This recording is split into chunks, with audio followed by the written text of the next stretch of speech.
Hi everyone. Hello everyone. My name is Glory.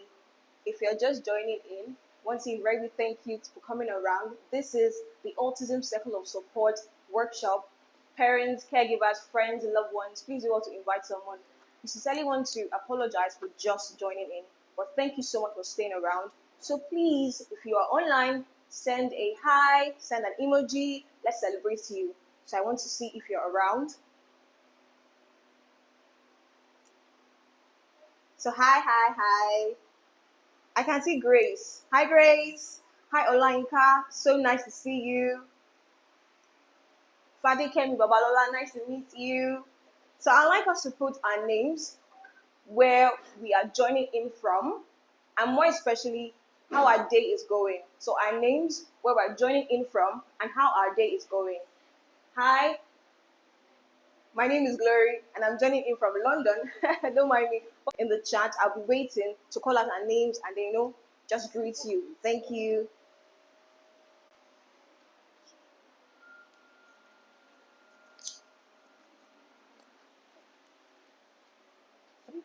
Yes.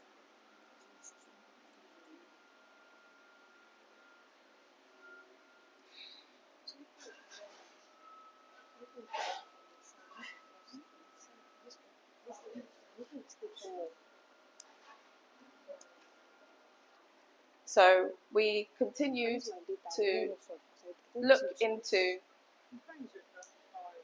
what we could do, and this is how we came on to Autism Circle of Support was born. So let me take you through the day as we've now got that here. So welcome again. You've met our lovely host, Glory, and I'm pleased to have you all here watching. Even if you're watching this on playback, welcome. So today we hope by the end of today, you'll have an increased awareness and understanding of autism in Nigeria and what that looks like. Also, be able to equip participants with culturally respectful inclusion strategies. So what does it look like? How can you make a more inclusive environment within Nigeria? And also those can be applied globally. Looking at picture exchange cards, what are they? How can we make them bespoke for people within Nigeria? And how do you use them within your daily lives? We'll also be talking about dialogue between families and professionals, how that works and what we're doing. Highlight inclusive practices in schools, workplaces, and families. So you'll hear from a range of speakers about those topics. Empowering attendees to take practical action. So we don't want you to just come here today and not do something within your own community. We are all responsible, so we want you to come here, learn today, and implement it wherever you are. It's also about building a long-term network for autism inclusion support. So we want you to be part of our circle and want you to be part of Autism Circle of Support. So, as I was saying, these are my children, Nehemiah and Gabriel, for anybody that doesn't know, seeing me for the first time. So I am Charlotte Dick, again, the CEO and founder of Autism Circle of Support. I am here with my wonderful husband, who is Philip Dick. I am the mother of 2 children with autism, I've said, looking at how my personal experience led to the birth of Autism Circle of Support. So my journey reflects resilience, hope, and a mission to create an inclusive and culturally aware autism support society within Nigeria.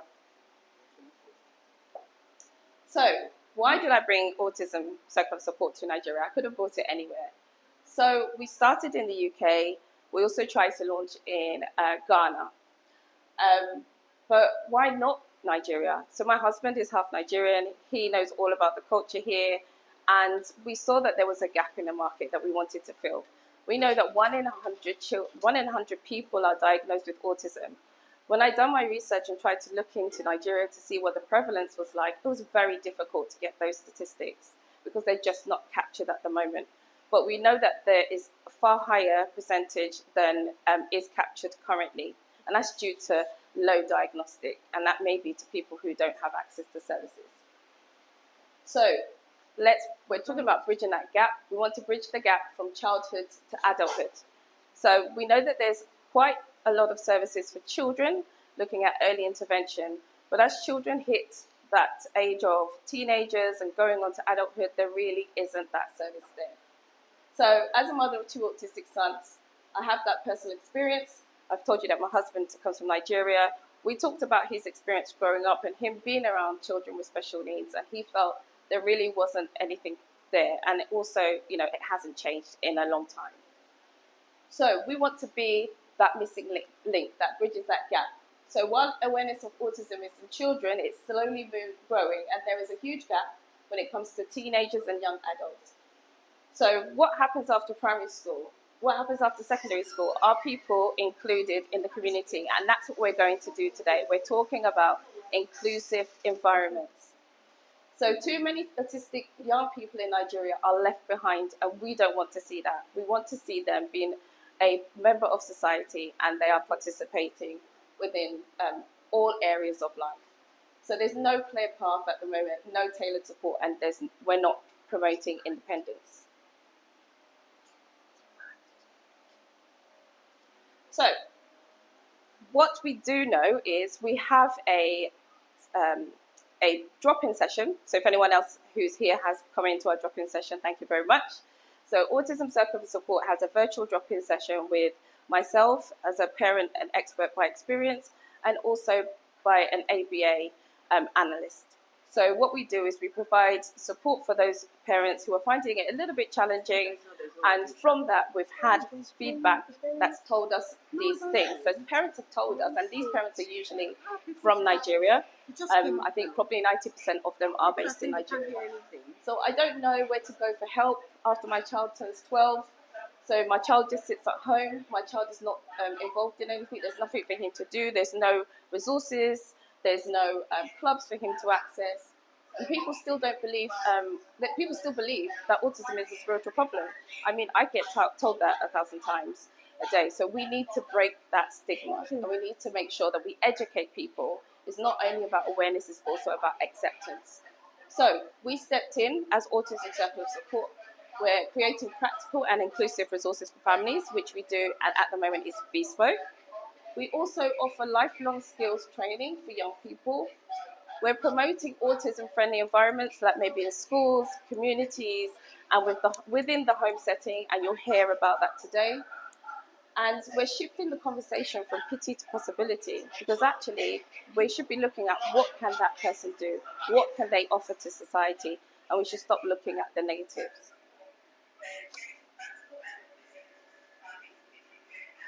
Next slide, please.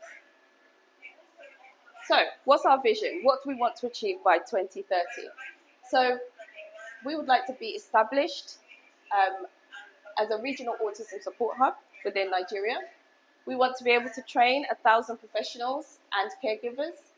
We want to distribute PECS that's in local dialects and languages, so it's bespoke for people within Nigeria. We also want to be able to continue this. We want to host annual conferences and workshops. And also we want to be able to partner with organizations. So any organizations dialing in, please do reach out. We'd love to work with you to build a more autism-friendly society. Also within schools and the government. So we'll also be working on a quarterly newsletter, which will keep you informed and up to date for those people, not only in Nigeria, but globally. And also we're hoping to launch our podcast, and we hope that that will be done pretty soon, so you can stay up to date with everything that's all about Autism Circle of Support. Okay, so go back a slide. Yep. So I'm going to hand over to the host, Glory. But what I want to say before I go is, for those of you that are not booked on our parent workshop tomorrow, please have a look and see if there's any tickets left. We'll be happy to see you there. So stay tuned. Is Glory coming? I thought Glory was supposed to introduce you. Glory, where is she? Where's Glory?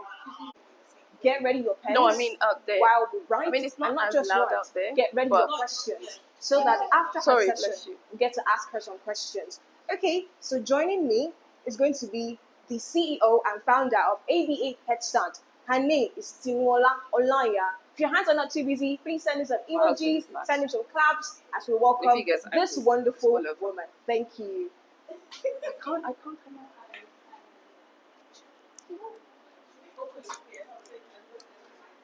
Let me see if I can go. Okay, thank you very much. Is that the only way out? So let's do that again. Yeah, hi. Good afternoon. Sorry, I said good morning. Sorry, good afternoon, everyone. I hope you're having a fantastic time. You're welcome to this wonderful session. Sorry, let me go to my. I want to begin by saying a big thank you to Autism Circle of Support, to Mrs. Charlotte Dick for everything that she's doing. Can you hear me though? Can you hear me? Yes. Oh, you could. But it's just that my autism awareness. section is not working. No, doing no, but it's such delayed great anyway. They work put a with, delay on it purposely. community here in I Nigeria. was watching So you as when you I started. was introduced, my name is Did you Tinola hear me? How was it? Kisholaya. I'm the founder and CEO of I mean, you were Behavior just a Head bit Start. nervous. Behavior Why are you Head Start is a nervous? place Why am I where nervous? we Because I'm going. Look, prepare people have been children waiting for here since. inclusive But schools. it's fine. I was nervous because I'm standing Even up a lot and they've every not got my school in slides Lagos ready. State has the mandate to be But it's fine. It's fine. So that's another thing we're going I've to been talk watching about. it And I since they think started. Mr. It's just that my And you can't really see the slides though. But when I'm here to discuss when inclusiveness in the you're community. speaking, You know, I bring it have in front. this slide So for the you people to just follow bring the it and trend make of it what I'm so that saying. people But I'm not understand going to be what you're consulting with Okay. the slides about. every So it's step not of my the way. face. What I mean It's is not I want only this your to be face. Oh, easy okay, and that's good. conversational. Okay. You know, I want it to be relaxed. Because and Tinu's already conversational. up I don't want talking, it but to you seem can't like see her, an so it's a academic delay. exercise, you know. So this T-shirt that I'm wearing it deliberately. Oh no, because this it tells is the story of inclusiveness. You know, this She's is a paint. This picture on my standing on the T-shirt is a opposite painting side. that was done by They didn't want us to stand on that side. 21-year-old young man that The is other on side. the spectrum. You know, who through our shared advocacy, all right, brought him in contact with a museum in Lagos that allows the neurodivergent to come in and express themselves in art. And this is one of the wonderful works that is produced. And once he did this, I just fell in love with it. And I could picture it on Okay. a T-shirt. So this is a project of making the society or the community inclusive. So when we talk about inclusion, what do we actually mean? So, you know, what do we actually mean? So your environment is not inclusive or your community is not inclusive if you're not feeling safe. Because one of the features of an inclusive environment or an inclusive community is that it is safe. If you're not feeling valued, that is, if you're not feeling, if in a community, a person is not feeling valued, okay, is not feeling like they're contributing anything, okay, then that community is not inclusive. If there is no support within a community, that is also an indication that that community is not inclusive. So an inclusive community will be one that makes you feel safe, valued, and supported. All right, so it's not about what's set up for neurodivergent. It's not about what's set up for neurodivergent individuals. It's about how everyday places and people embrace and include them. So this is not really about just people that are neurodivergent. I can't remember. It's me. Yes. it's For us to say that an Going back up. environment or society is inclusive, it has to have these features. So that there is an example of what an inclusive society community should be. You'll be fine. One of the things I like to talk about when I talk about inclusion that a lot of us overlook is that you see, our differences is not is more than skin. It's skin deep actually. Okay, it's not about so as different as when you we do your are, exams as well, and you the have to color be of our able skin to is as present. much different as we have in our neuro. Yes, and that's why we say we're a neurodivergent human race. That is, we're all processing things because it's differently. tethering from my And phone. every community should make an effort to embrace and to make everyone feel safe, valued, and supported. Yes, next slide. It's just please. the advert. Thank you. You just have to wait for Although the I said I don't want to make this like a slide thing, I want it to be conversational, but I just feel like I should I've always had to do it. speak And for on my job, I certain have to do things. Yes, so many presentations. especially when I'm talking about the definition of what But when I was inclusion out there, looks they like. couldn't So get the inclusion slides. They're builds like, oh, you need your slides. confidence. I'm like, Why does it matter for people to be I haven't got the inclusive? slides already. For a community to be That's why I was like inclusive. trying to. It is important for communities to be inclusive because inclusive communities build a sense of belonging. It shows that every individual matters, and that's the place of value. It places value on every individual, that every individual has something to contribute. Now, I'm going to pause there to talk about, because when we look at neurodivergence, a lot of people say, oh, why? It is as if now there's so many people that are on the spectrum, it didn't used to be like this before. I say to them that it has always been like this, but the society is slowly getting more informed, and so we are beginning to acknowledge that there are people that are not like us, as it were. And I say to people that as a people, you have to look at the big picture. Everybody, you see, anytime nature is doing something, take note of it. Because nature doesn't have to just look forward to nature is very deliberate in what it allows. Very deliberate in what it allows. So the only reason that the big picture is allowing this growth of neurodivergence or this acknowledgement of neurodivergence is because they have something to contribute. And every community or every society, as it were, that does not wake up to that vision that every member of the society is important, you say you and has something to contribute, is at a loss.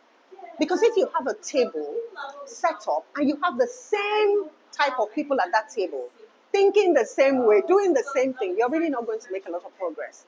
I dare say that a lot of progress that we have made in the 21st century, in technology, and in a lot of other areas, is from the community of neurodivergent people. I digress a little bit to share something with you. The first neurodivergent child that I was conscious, because of course I'm sure I must have met a lot of neurodivergent kids, but the first one that I consciously remember, that had an impact on me, was a young boy, 6-year-old boy, that was both autistic and dyslexic. Okay, then I was just a teacher, and his mom wanted him to read because they had certified that he would never be able to read. So he was coming to me for reading program. And I remember one day that I read a story, the story of Jack and the Beanstalk. You can always come back to my house. When I was done with the story, he looked at me and said, Miss Nkechi, what did the giants do? Exactly. You I've see how it does that this evening, perspective you don't want to miss your friends in all of my life. Because yes, your flight is as a teacher and as an adult. So there'll be no need for you to miss it. He was the first person that opened my eyes to that story. But I'm sure she wouldn't. That gave me a different perspective. So what am I saying? Any society that does not promote inclusion, so that if you're going in the community that doesn't promote inclusion, that does not acknowledge neurodivergence, okay, is at a loss. Because the neurodivergent community brings in so much richness to our society. That is, if the society will give that chance. Just take a look at this picture. Take a look at this painting and understand what I'm saying. Yes? This painting is on my t-shirt, brought to life by a neurodivergent young man. We need to get people to understand. All right. So, please, the previous slide. If this is the next one, let's go to the previous one. Yeah, because I was talking about why neurodivergence is important. I digress to say, that wasn't a digression actually, to emphasize that any community that does not include and acknowledge neurodivergent individuals, people on the spectrum specifically, but not just them, neurodivergent individuals, we could do that. Okay, because they bring something different to the table. They bring something different that neurotypical people cannot see. True. I've seen it so many times. 2-year-olds that are reading, that are self-teaching themselves foreign languages. A 2-year-old child that will teach themselves to read the alphabet in German. I have experienced it. I've seen it. The neurodivergent individuals bring something else to the table. They bring a different perspective that ought to enrich us, the human race, the big picture. And when we don't include them in communities, then we lose that. So inclusion builds confidence, of course.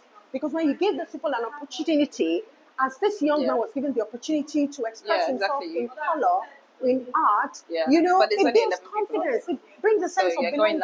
It shows that every individual matters and has something to contribute. Communities that are inclusive are richer. Because some of you will be out there and saying, okay, but that is a boy now, he can paint, he can do this. But let me also say to you that this child that made this picture has limited language. His language is actually that of an 18-month-old child. Okay, the person, this young adult that produced this painting. So I want to pause here for a moment, for a few seconds. Communities that are inclusive are richer in compassion and perspective. You see, dealing with the neurodivergent community brings out two things in you. One of the things it brings out is your humanity, your compassion. So my supervisor, Dr. Ed Asikia, will always say that nature has given us this community to make us more human, to make us more compassionate, because we are only as good as the least of us. We're only as good as the least of us. Yes? So this will be an example of inclusion. Yes? The Lagos City Hall, which is exactly where this young man produced this painting, having a white workshop.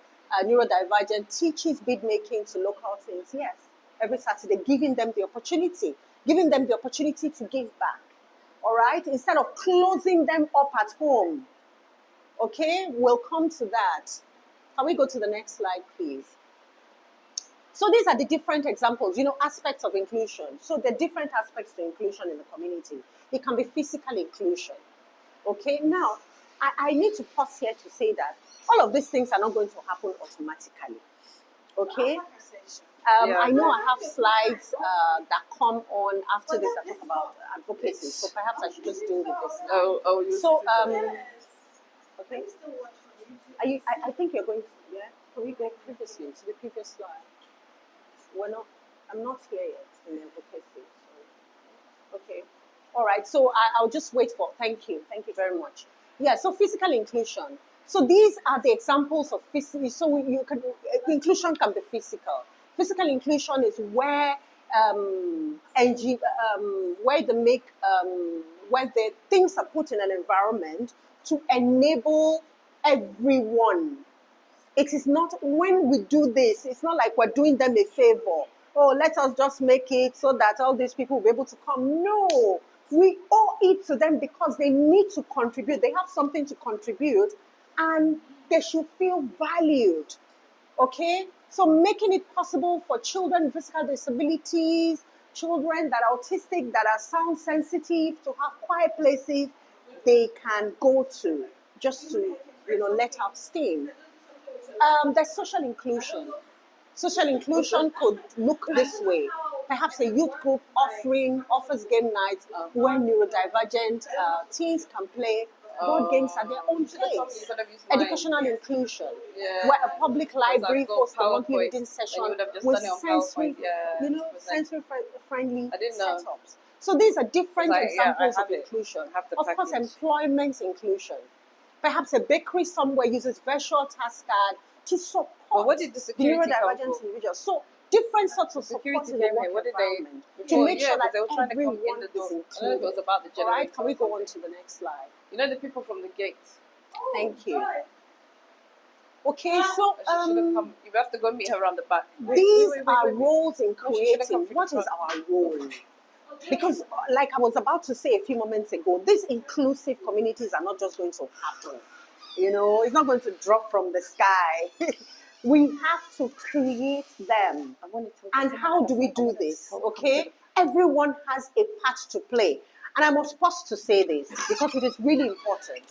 If you're a parent or you're a caregiver or a neurodivergent person, you have to take front seats and center in the matter of inclusion. Why? Because our societies, our communities are not as inclusive as they should be. And whether we like it or not, you are the ones working with professionals, of course, and people of like minds, like the Autism Circle of Support, to make the communities more inclusive. And this can be done with only action. We cannot get it done with just saying words. Or just saying, they should know. No. You have to go in there and make it happen. You are in church. Have a word with the different committees. Go in there. Talk to the people in the Sunday school. How about having the teachers that are teaching Sunday school? How about we have a rotation so that they're not so frustrated with dealing with all of these children? How about one set of people teach this Sunday, another set of people teach the next Sunday? How And we about didn't start having till breaks just a few between minutes Sunday ago. school sessions? I think it is really, We only how just will I put it now? I think it is because really we expecting too didn't have a much generator. She's hiding for from a the child to toilet. sit down for 30 minutes or 45 minutes, you know, in Sunday school and just be listening to you talk about something or write it. No, break it up. But as a parent, you have to go in there to say, you have to say, can we break up the sessions, please? Can you have 10 minutes of doing something and then another 5 minutes of standing up and doing? Can we have a negotiation at the beginning? Or what should we do first? Can you offer choices? Because all of these little things make a difference. Because you're dealing with different communities of the The only person neuro. that you'll be You're dealing with a looking neurodivergent community when you have children together in church. So stepping in there to make those suggestions, and not just making the suggestions though. Sometimes you will have to volunteer. Sometimes you will have to volunteer to make sure that these things are happening. Why? Because it is important. This is the way to make your community more inclusive. You have to go in there and do it. It's not going to happen. Yes, Because there's caregivers. so I've much talked about noise. that. You'll only Caregivers be able should to do watch so. it in So this brings me to another aspect of it. Another aspect of how we can make the community more Because the generators inclusive. make Yes, so much because noise. I spoke about Oh my goodness. no, please, still that one. Yes, Nigeria. caregivers helps a young man rehearse his visit to a barbing salon in Agege using pictures. Yes, because you see, We'll soon have a break anyway, so having the opportunity to do that with a neuro or with an autistic child. well, actually, Yes, oh, you're going I don't to do even know if this we're going to have tomorrow. that break. Okay, because- so this is what you're going to be Yeah, expecting. we'll just go straight Taking into your them session, I to think. priming is what we call it. Because we're running Yes, an hour behind. letting people know. Okay, Because for you instance, you want to then take have a break. a caregiver wants Yeah. to take their ward to have We'll their have hair 30 cut. minutes. You do not only prime the child for the hair cutting, you also prime the barbing salon. Oh. You let them know the kind of customer they're going to be getting. Okay? You let them know, oh, I'm bringing in my son. Was it difficult to find? He's on the spectrum. Okay? He cannot sit down for so long. He will need this. I will be bringing this to make the hair cutting exercise go a bit smoother. Yes, so those people already begin to prepare their environment. That is priming. So you're not just priming your word, you're also priming the environment that he's going into. These are important things to do. These are the roles that we should play as parents and as caregivers. Okay, you're traveling with your child. It's going to be stepping into, you're going to be flying. Yes? When you book that flight, do you let them know? Do you give them some information? Do you say, oh, I'm traveling with my son or my daughter and she is autistic? Yes, she will need this. I'll be bringing that. It's not like you ask them to provide everything because I tell you, every parent with a neurodivergent child knows what they need. I don't think They we're are gonna do carrying that it around in their bag. But it's just to go straight prime from the meeting that and then environment we do so the lunch that break. the environment puts less pressure on you. They are not as judgmental. Because what I see a lot of times is I'm standing somewhere, maybe at a restaurant, and then a child begins to have a meltdown. And once the child begins to have a meltdown, everybody turns towards the parent and the child, and they're looking at them very judgmentally. They're looking at us and saying, some of the people are thinking, well, please control your child. Some people don't even just look, they will say it. Can't you control your child? And what's wrong with him? You know, and when people put you in a spot like that and they begin to judge you as a bad parent, as someone who is not able to control their child, guess what? You become defensive. And once you become defensive, guess what? It's human behavior. You want to attack, you want to lash out. And what do you lash out on? Most times is on the child. It always feels You begin to say, behave yourself, do this, do that. But if the environment is primed for the presence of that child, because parents, caregivers, you take your children into the community. If you prime that environment where you're bringing your child to, you will have less pressure on you. Yes, you will have less pressure because people will be more empathic. They'll be more sympathetic. You're giving them information, so they know what to expect. So sometimes they're not so surprised.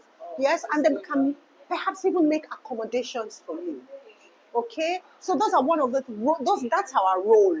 Yes, for example, a community leader, a local government chairperson, meets neurodivergent youth to co-create community goals. Joy, So All you right, wait so for your these therapist are to come, and now so you're not. You what you doing? everybody has a role, and that role should be done actively. But beyond that, I can't say this enough, that as parents and caregivers, Nigerian you movie. have to be in front of that battle of inclusion right now. You've got to be. You've got to be engaging with the church. You've got to be engaging with the restaurants where you're taking your kids to. You've got to be engaging with those parks where your children go to. You've got to be engaging with them and having a word with them. You want to take your child to the cinema, go there prior. Know what the place is like.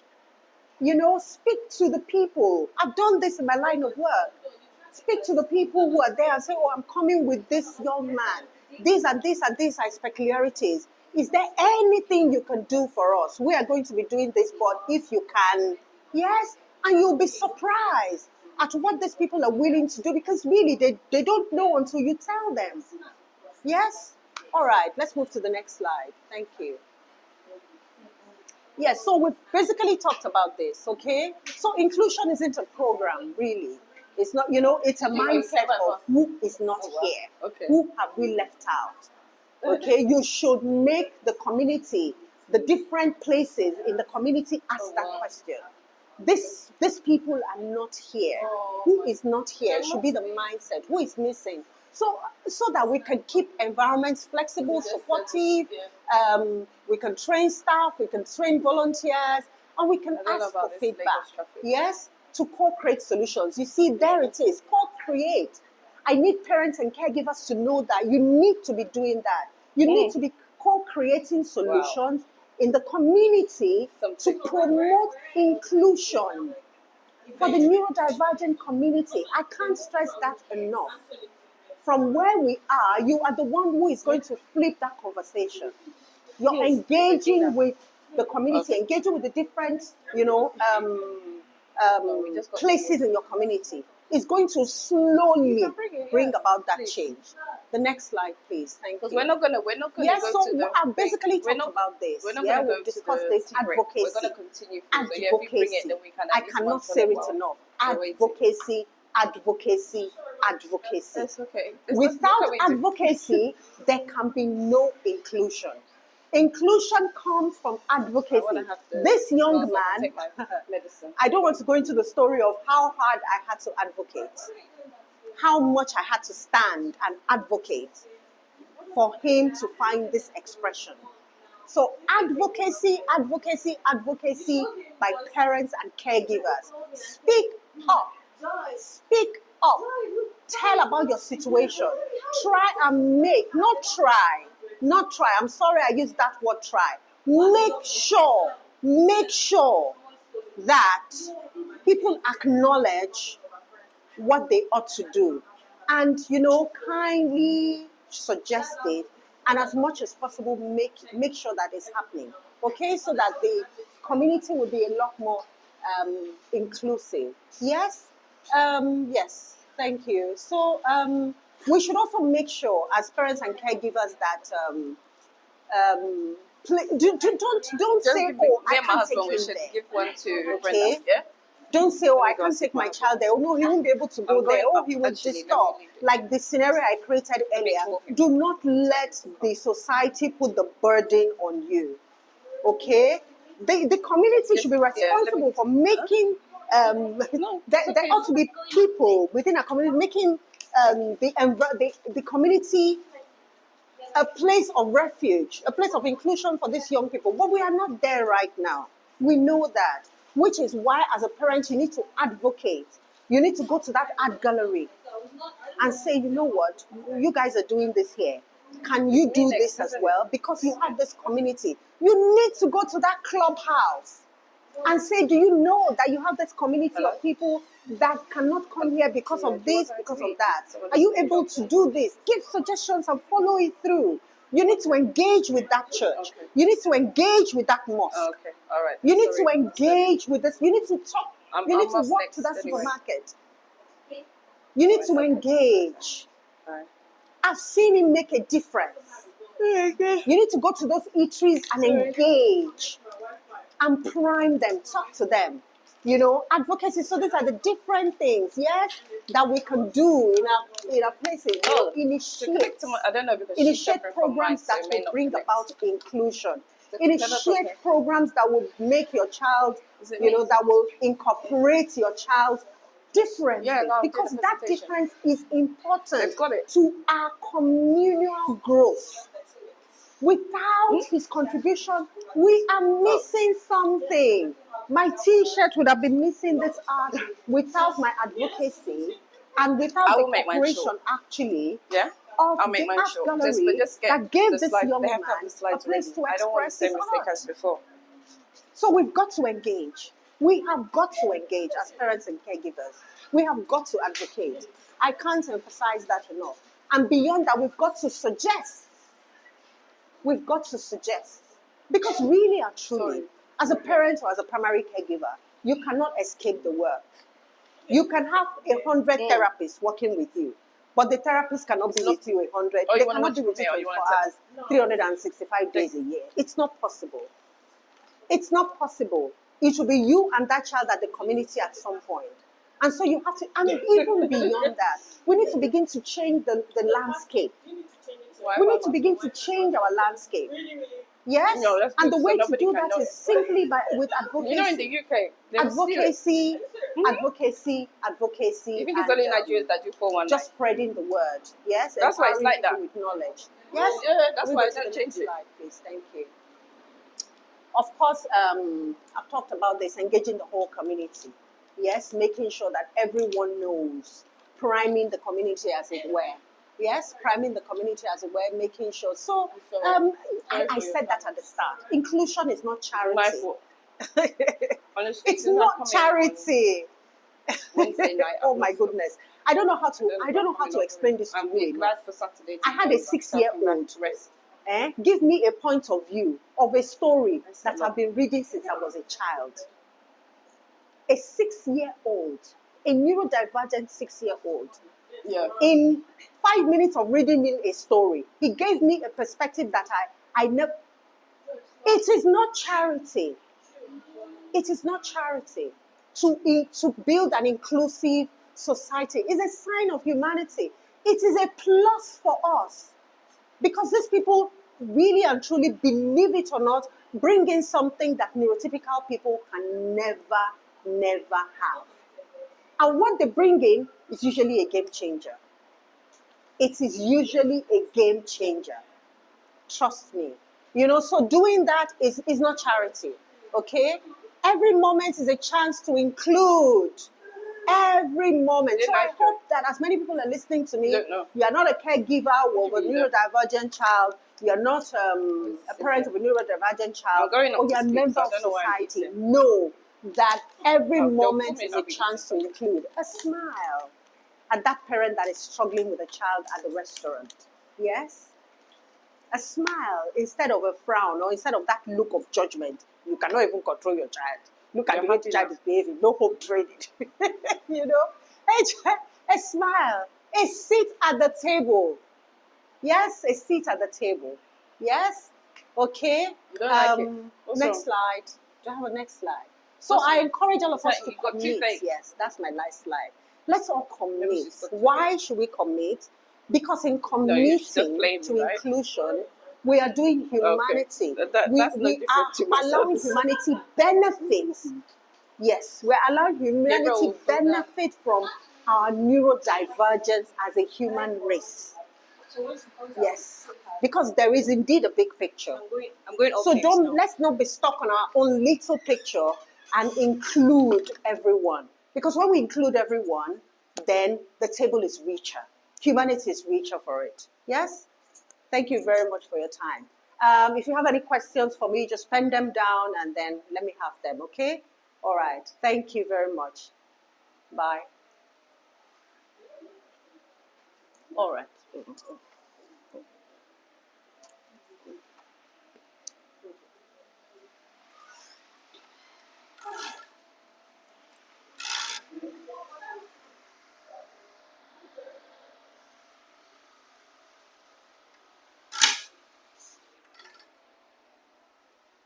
So hi everyone, that was a wonderful session. I mean, she said inclusion is not charity, and she gave a wonderful story as well. I had a lot to learn from what she says. You know, we have to do small things, you know, volunteer to ensure that this happens, like inclusion happens. And as much as I want to say, I want to really celebrate Tinola Olaya. She really did an amazing job. Thank you very much for that wonderful presentation. I sincerely appreciate you. So right about now, bringing up somebody very important, the CEO, the founder of the Autism Circle of Support. But before she comes up, I want to say that she's an amazing person and I celebrate her. Please go on to the comment section and tell us what you've learned today. I understand that it's a bit noisy, but please don't worry, we're working on it. And much more than that, please gather your questions. We'll be ready to answer everything. Once again, a round of applause and please make welcome Charlotte Dick. Thank you. Thank you. And welcome again. So I'm here again. I hope everybody's enjoying the session so far. We've heard from Tinuola and it's been powerful and I'm looking forward to the rest of the day. So I'm going to talk today about functional language and the picture exchange system, which is also known as PECS. And I'm going to tell you as a parent's perspective because we can talk about it in a professional sense, but I'm going to give you a little bit of an insight into my world with my boys.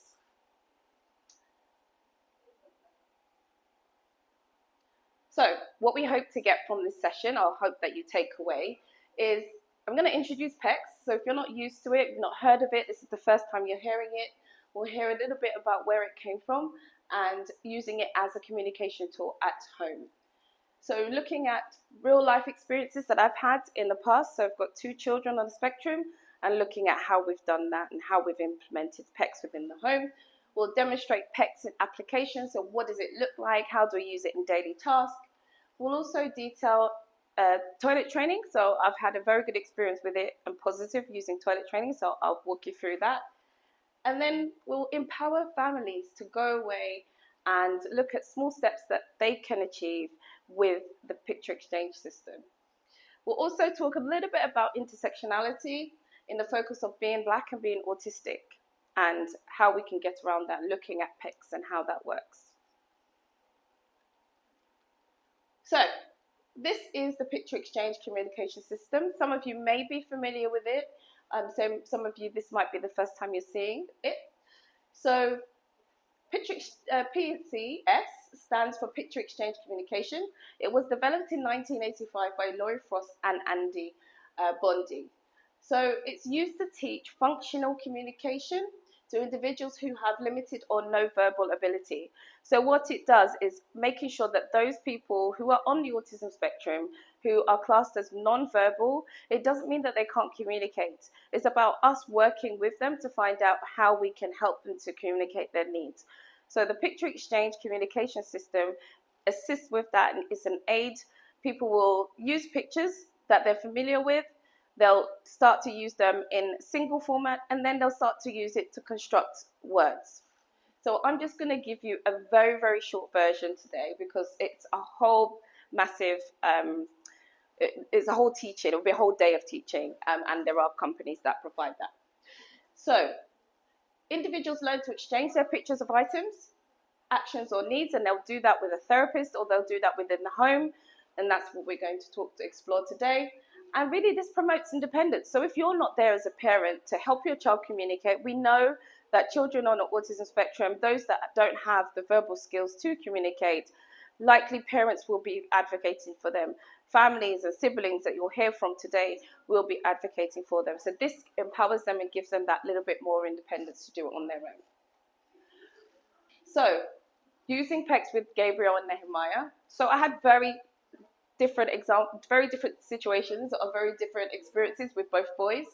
So with Nehemiah, we used PECS a lot. We had visual schedules around the house. We would have a now and next board. We would go through the daily schedule and he would tear off a PECS card and then he would put it into the box every time he had completed a task. So our life really revolved around using PECS. We'd use it outside, inside, and he used it pretty much to communicate. So in contrast, Gabriel really didn't warm well to the picture exchange system. I think it was because Gabriel was verbal at a young age. I would say his speech is still not at age appropriate, but he's getting there. So where it did work was within toileting, and when we was trying to toilet train him, and we still use it up to today. And I'll take you through an example of that. At school, they use it, and schools in the UK use it all the time.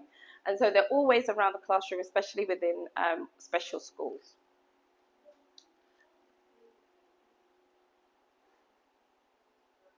So this is an example of what it looks like. So where do you think it belongs? So PECS belongs in the home, school, and community, should be used everywhere. We should be encouraging it. Makes places more accessible. So we'll see them in the UK within parks, within the home, within schools, and looking at organizations are now using them more and more. So schools use it for visual timetables. As I said, something like what Nehemiah would do is you would have something like this, and as you can see on your screen now, so looking at breakfast, getting dressed, so it just gives that child that little bit more independence, and they can see what's coming. They know what they can do, and it makes them less anxious as well. So home routines, so use it for hygiene, so looking at personal care, going to have their bath, helping them to wash and dress. It also is that visual indication that they know what's coming next. What do I have to do? Do I have to put my trousers on? Do I have to put my shoes on? Those are the kind of things that we'll be looking at. Also, we're looking at the community. As I've said, in example, people are starting to put them in spaces like parks. So children who don't have those communication skills have access to it, and they can show people within the park what it is that they want to do. And also organizations, so train staff, integrate visual aids. So this is what we want to work towards within organizations, that we're making it more inclusive, and that we're not just leaving people with autism behind because they're not able to communicate via verbal language.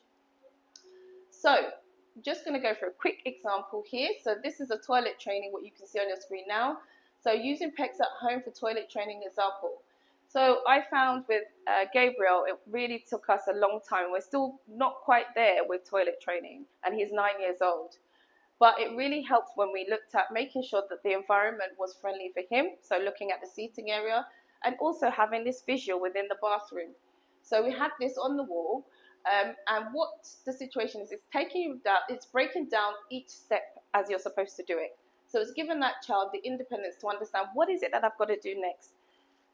So you can see there, pull down the pants, pull down your underwear, stand facing the toilet, that's if it's a boy, and pee. If it's a girl, obviously would have a different picture. Sit down on the toilet for a poop. What I would say though, as a parent with 2 children with autism and 2 boys, I would encourage my boys always to sit down, because you will end up having pee all over the house. So I would encourage them. Also, it does then make them want to poo, because they can have issues around sensory needs, and they don't like it and don't like the sensation of pooing. So just, I mean, it is what it says. So looking at all the steps, and you'd work all the way through it. So even if the child is unable to do it independently themselves, it's about you encouraging, showing them, pointing to that visual, this is what we should be doing next. And then eventually they'd be able to do that on their own. Okay, so this method builds routine, it helps to reduce anxiety, and it encourages communication.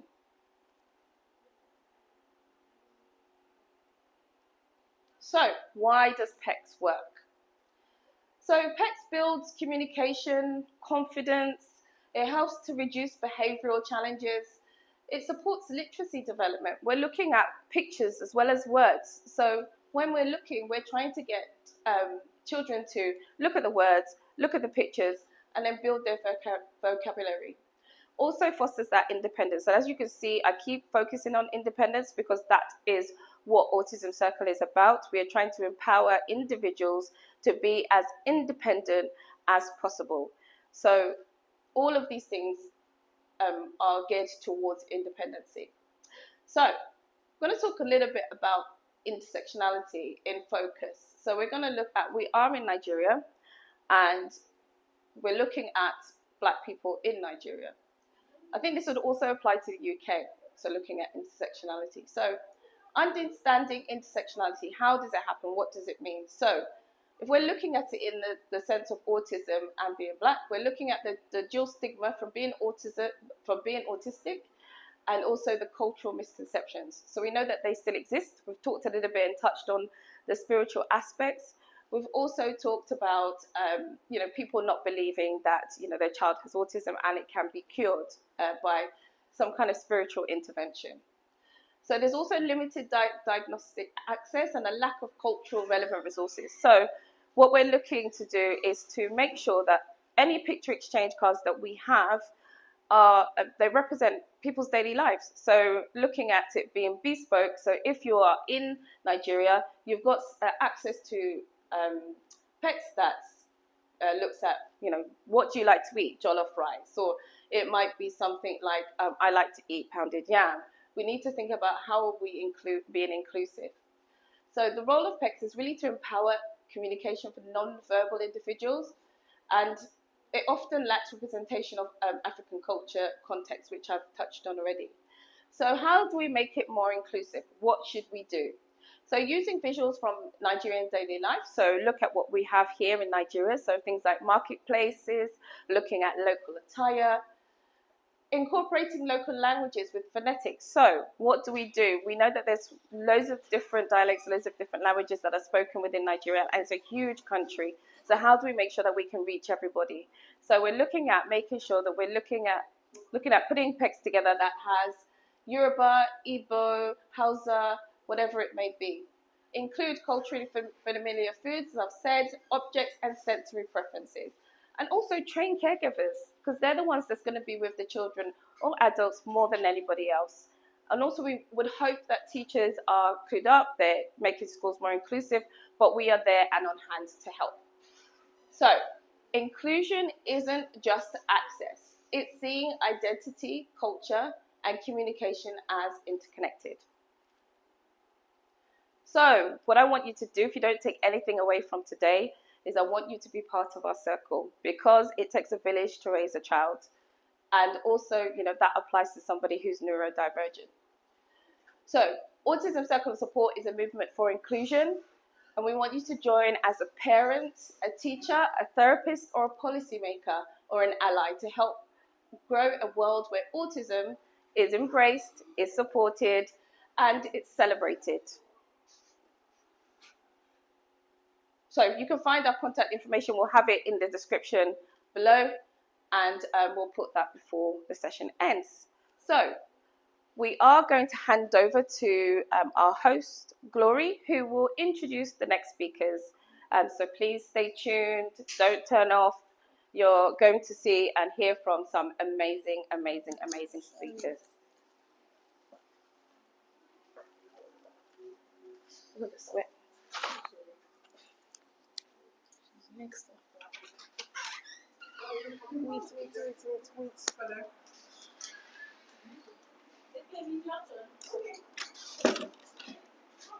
I know, Ray, I'll tell you something. Wait. The lady that is coming in, she wants to do Facebook Live. Okay, that's the tripod stand already. Okay, that's all. Thought I wanted to tell you. Yes.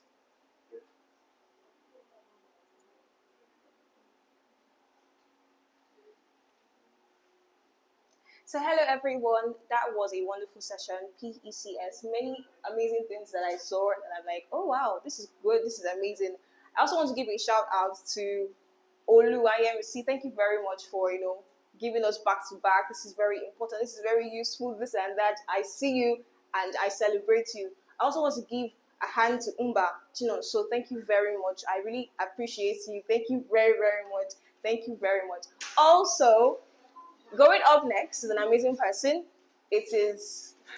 She is an advocate and an influencer, an autism influencer and advocate, and her name is Ifeemi Dunu. She'll be coming up now to give us a wonderful presentation on inclusion and equality in families. If your hands are not too busy, send us a clapping, an emoji, a dancing emoji, because this is about to be a wonderful session. Round of applause, please. Hello, everybody. Hi. I'm so excited to be here. And I was supposed to present a slide, but unfortunately, I couldn't get a slide here. But anyway, we'll move.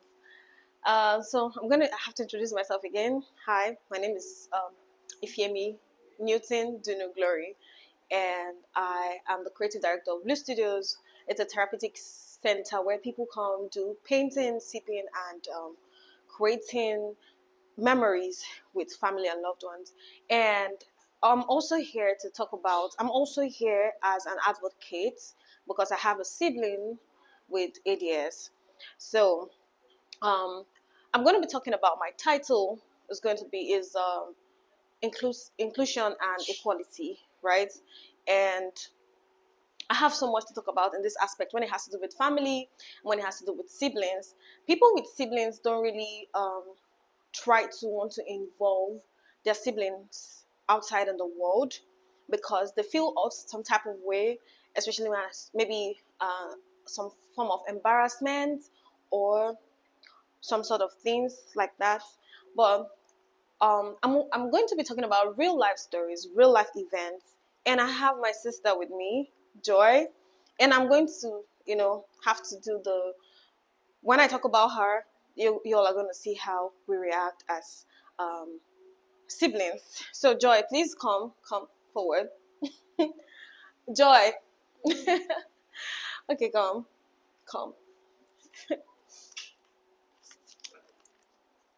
Okay, face here.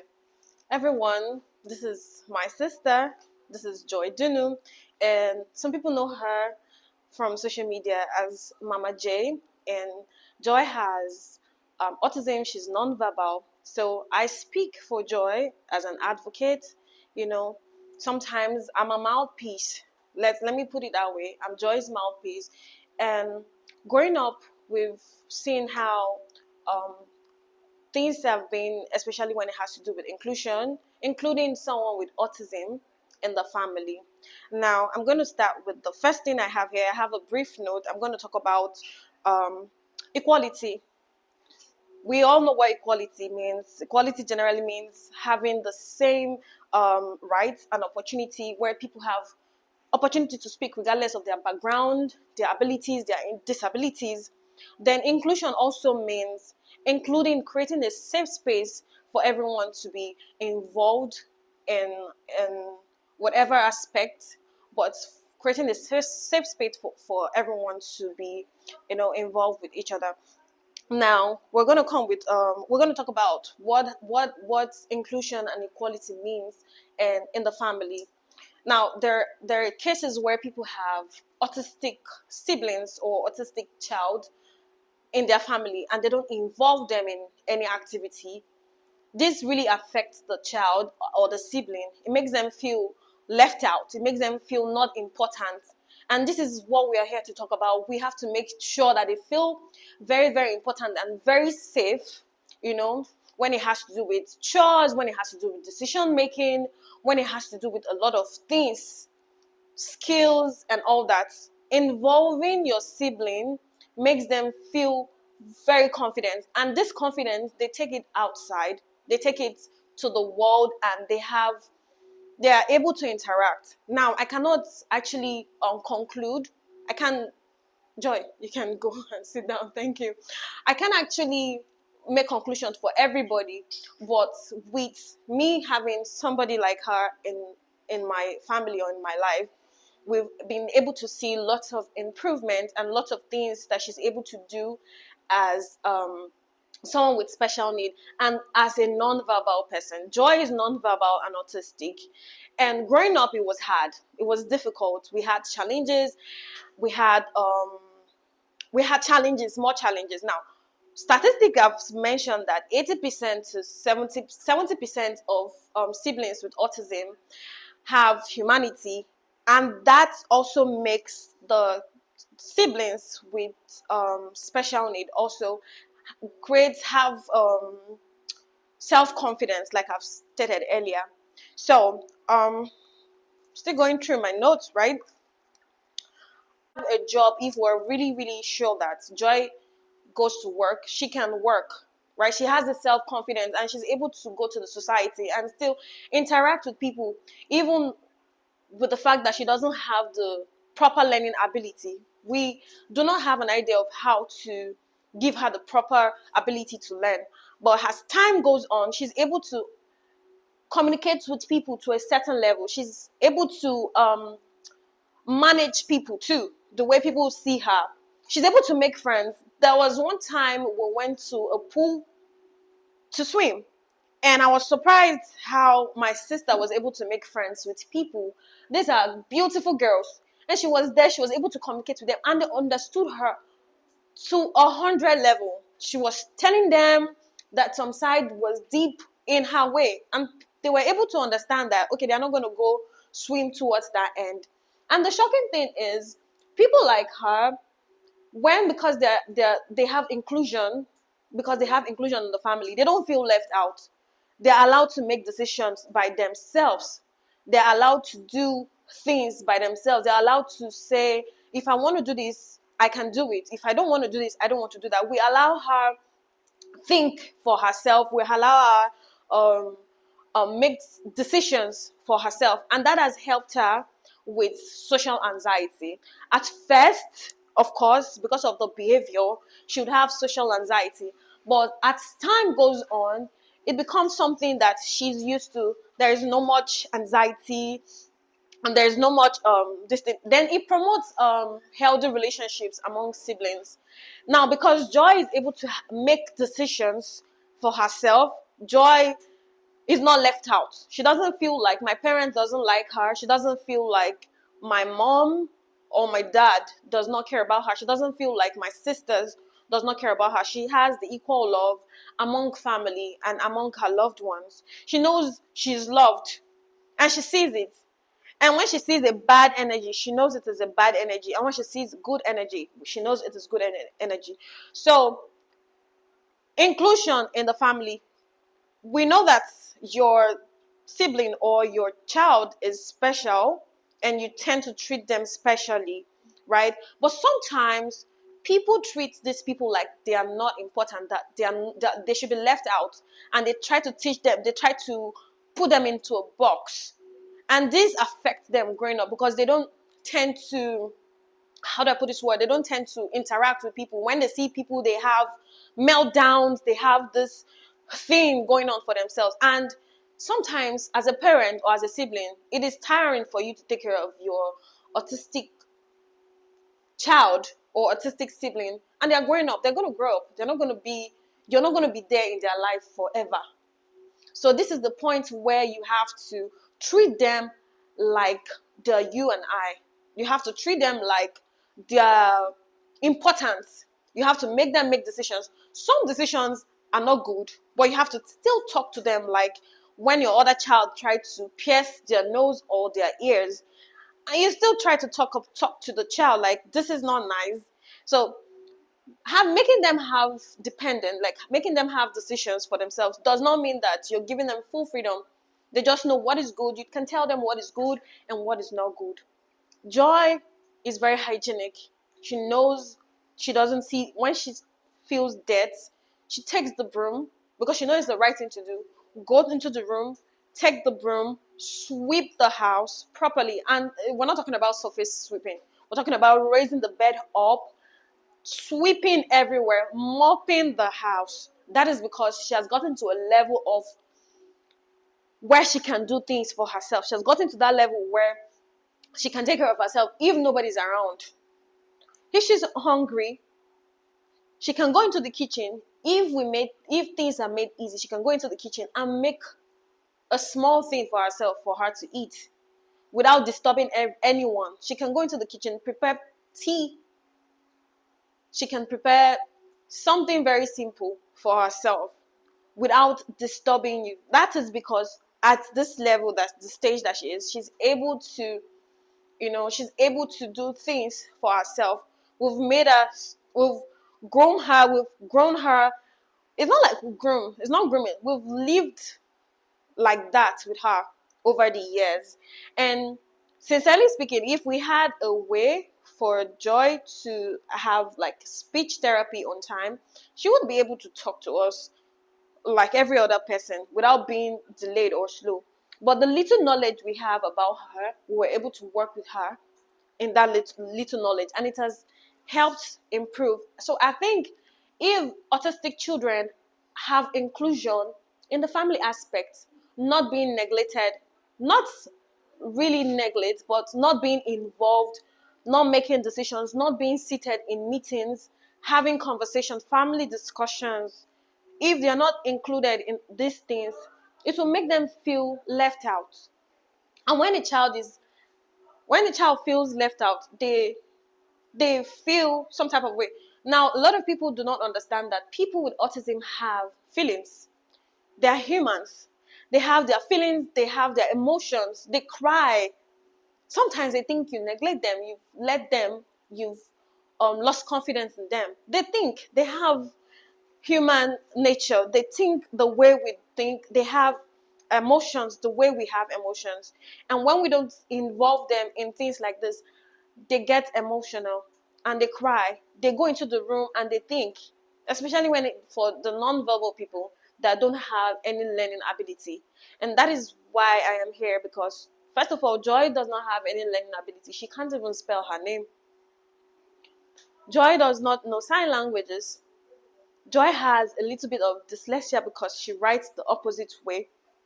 But the only way Joy can communicate with you and I is because the only way she can communicate with you and I is because she has been involved with social gathering. Everyone around her sees her as you and I. Her family sees her like she's normal. We send her on an errand. We don't think she's that special. She's special, but we don't see her as that special. We tell her, go and bring cup. Go bring water. Go do this. Go do that. Do your laundry yourself. She does it. Make them do that. Make them sit down. Do you want this thing? Is it too big or too small?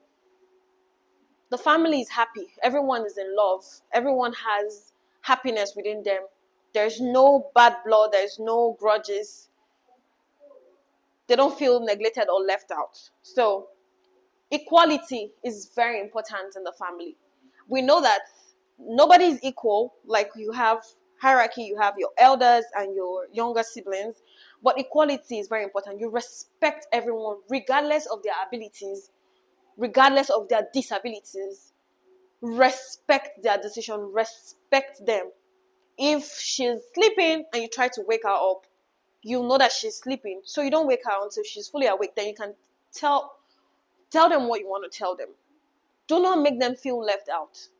Do not make them feel less vulnerable, because sometimes they get vulnerable and they feel like they can't do things for themselves. But sometimes we underrate them, and that's the thing. Sometimes you underrate these people. They are very, very intelligent and smart, but underrating them puts them under the rug. So if they have this inclusion, equality, decision making, all of these things, and then this also makes them have important skills. Like, they have skills, they can learn a two or more, and also work. They can have jobs that are paying them. In Nigeria, I'm talking about people in Nigeria, because our society have made it very difficult for people like Joy to have say. They are called all sorts of names. But when they see that their family loves them, it doesn't matter what other people see or other people think. They feel like they're okay. They know they're okay. They don't even feel, they know that they're fine. They're okay. They're good to go. So for families living in Nigeria, if you have a sibling, please love your sibling. Take care of a sibling. Make sure they feel important. Because I noticed that a lot of times siblings are ashamed. Siblings are shy. If you have a special needs sibling, you will know this. They are really shy to put their siblings out there because of what people think. They always try to say this thing. What will people think? But if you let go of this thing and put your sibling out there regardless, they're going to be exposed to a different world entirely. They're going to have exposure. They're going to have social interaction. They're going to have the confidence, social confidence, where they can interact with people regardless. And they'll do just fine. They can even work, earn money for themselves, because you're not going to be in their lives forever. They're going to grow old. And they have to be dependent. They have to stand by themselves. The parents will not stay with them forever. Parents are going to grow old. Siblings are going to go. They're going to get married. Some people are going to travel out. That's where would they stand when nobody is there? Where would they be? Where would they be if nobody is there? So at the early stage, inclusion and equality matters for family of autistic or disability, any type of disability. But since we're talking about autism, equality and inclusion matters. I hope with these little points of mine and with my true life story, I've been able to convince you not to. I'm sorry, convince you not to confuse you that including your special needs family member matters. Thank you so much for having me here again. Thank you. Okay.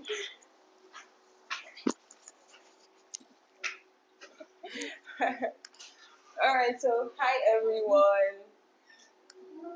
So hi everyone. Trust you enjoyed that beautiful session. I mean, everyone matters, like she said earlier, and she talked about the fact that some siblings would like to hide their siblings who are autistic in nature or any kind of thing like that. But like what she said earlier, I want us to start seeing that they are very important. And like Mrs. Charlotte said, and also as Tinola Olaya also spoke about, there are many ways with which we can actually make this happen by volunteering, and as much as volunteering, by going to programs or attending webinars or workshops like this, so we can get the proper insights, so that when we see an autistic child, we're able to help as well. All right, so moving on, we'll be going for a little short break, and we'll be right back. But before we do that, I'd like you to drop your questions, whatever kind of questions you have. We'll be ready to answer you when we get back. So please do all to have your questions ready. We're going on a short break. We'll be back very soon. So please get your questions ready. I would get back to you, like I said earlier. And much more than that, please do go to invite someone else, because it will be a wonderful time with us. We love you, and we cannot wait to see you back. Thank you.